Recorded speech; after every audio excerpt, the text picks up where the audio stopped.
안녕하세요. 잡시광입니다. 세종대왕함은 세계 최고의 군함이다.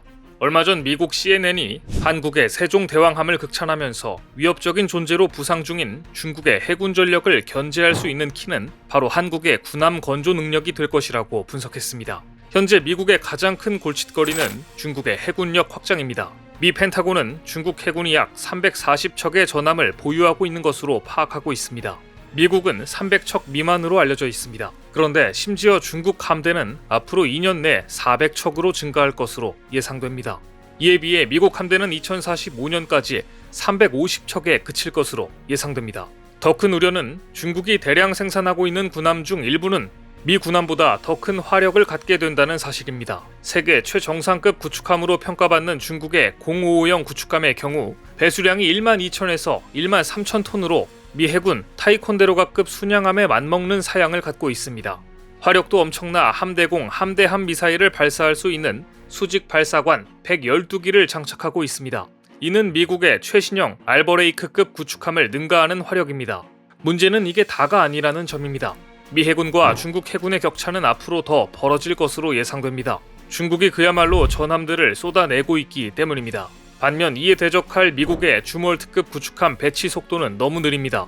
일부 전문가들은 중국이 전함 3척을 건조할 동안 미국은 1척밖에 만들지 못한다고 지적하고 있습니다. CNN은 이에 대한 해법으로 한국을 제시했습니다. 한국과 일본은 가장 높은 사양과 저렴한 해군 하드웨어를 구축하고 있으며 이들 국가에서 선박을 구매하거나 또는 조선소에서 미국이 설계한 선박을 건조하는 것도 중국과의 격차를 좁히는 효율적인 방법이 될 수 있다. 미 태평양 사령부 합동정부국 책임자를 지낸 칼 슈스터 역시 일본이나 한국 조선소를 이용해 미 전함을 건조하는 것이 미국에서 건조하는 것보다 훨씬 영리한 계획이라고 지적했습니다. 그런데 미 해군이 실제로 움직이기 시작했습니다. 얼마 전 미 해군은 미국 본토가 아닌 타국에서 함선 정비를 받겠다고 발표했습니다. 해군 함선은 MRO라고 불리는 정기적인 정비와 보수, 분해 수리를 받아야 하는데 그동안 미 해군은 미사일 발사 등 전투 능력이 없는 보급함의 수리에 한해서 일본, 인도, 필리핀에서 받은 적이 있습니다. 하지만 구축함, 순양함, 양육함 등 공격을 주 임무로 하는 전투용 군함은 미 본토에 가서 꼬박꼬박 유지 보수를 받았습니다. 그런데 이제 미국 본토만을 고집할 수 있는 시간적 여유가 사라진 것입니다.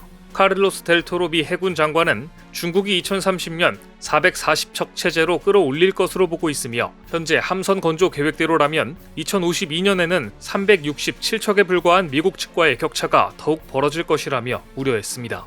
군함을 건조하는 것도 중요하지만 기존 군함의 유지 보수를 하는 것도 빠르게 진행되어야 하는데 미 해군의 주요 함인 알버레이크급 미사일 구축함의 보수조차 평균 26일간 지연되고 있는 것으로 알려졌으니 상황이 얼마나 심각한지 알 수 있습니다.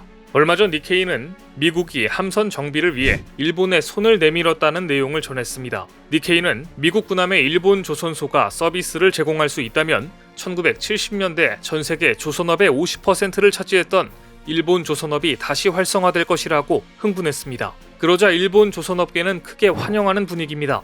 안 그래도 한국과 중국이 세계 조선업 시장을 싹쓸이하는 동안 일본은 손가락만 빨고 있는 상황이었는데 미군의 함선을 정비하면 그동안 팔이 날리던 일본 조선소들의 가동률이 향상될 수 있기 때문입니다.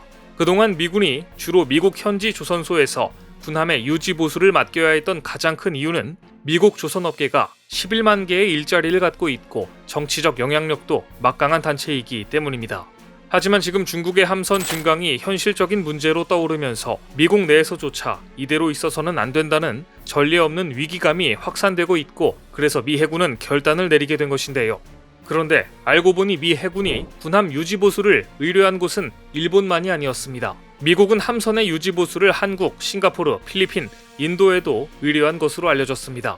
니케이 등 일본 언론들은 미 해군이 함정 수리를 일본의 민간 조선소를 활용할 것이라며 설레발을 쳤지만 미군은 일본만 고려한 게 아니었고 실은 한국, 필리핀, 인도 등에도 의사를 타진하고 있다는 사실이 알려지자 잠시나마 행복했던 일본 조선업계는 다시 침울해졌습니다. 그런데 이런 상황에서 일본 조선소들의 치명적인 문제점까지 드러나면서 미군 함정 수리 프로젝트는 한국이 독식할 가능성이 매우 높아졌습니다. 바로 일본 앞바다의 방사능 평형수 문제 때문입니다. 앞으로 후쿠시마 오염수 방류가 현실이 되면 일본에서 배가 정박하는 동안 채우는 바닷물에 방사능이 포함될 가능성을 배제할 수 없습니다.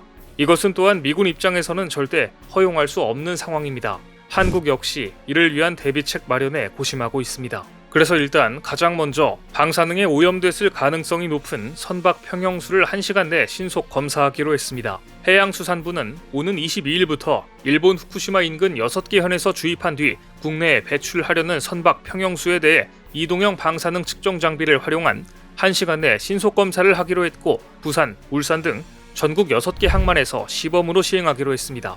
또 선박 평형수 교환 조치 대상을 일본 후쿠시마 인근 6개 현으로 넓히고, 오염수가 방류되면 모든 선박 평형수에 대해 방사능 오염을 신속 검사할 계획입니다. 선박 평형수는 선박의 균형을 잡거나 보건성을 확보하기 위해 선박의 탱크에 주입한 뒤 배출하는 바닷물로, 그동안은 후쿠시마 현과 미야기 현 등 2개 현에서 주입된 선박 평형수에 대해서만 우리나라 관할 수역 밖에서 교환 후 입항하도록 했습니다.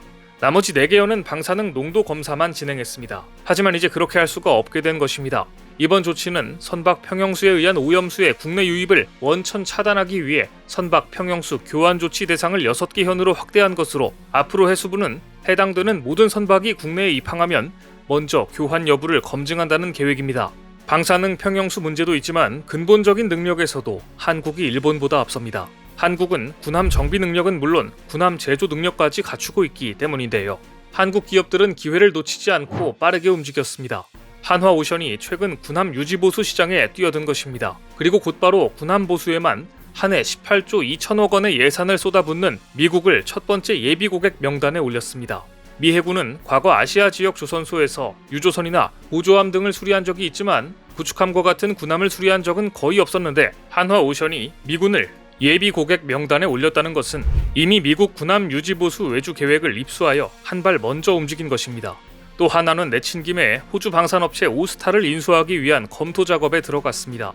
오스탈은 1988년 설립된 글로벌 선박 및 특수선 건조업체로 미군 해군의 연안 전투함인 LCS 생산을 맡으면서 이름을 알렸습니다. 한화의 오스탈 인수 작업은 미국을 중심으로 한 글로벌 군함 및 함정 수주전의 교두보를 마련하기 위한 포석으로 풀이되고 있습니다. 오스탈은 미국 알라바마에 조선소를 두고 핵잠수함 건조 등을 수주하고 있는 방산업체로 최근에도 미국 해군 관련 사업을 연이어 수주하고 있는데요.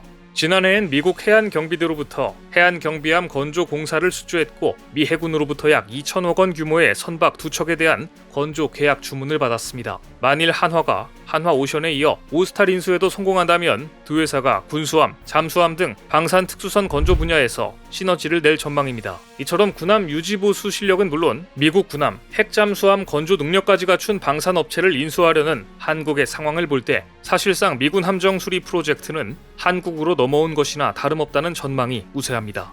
오늘 준비한 소식은 여기까지입니다. 댓글을 통한 여러분들의 많은 의견 기다리겠습니다. 시청해주셔서 감사합니다.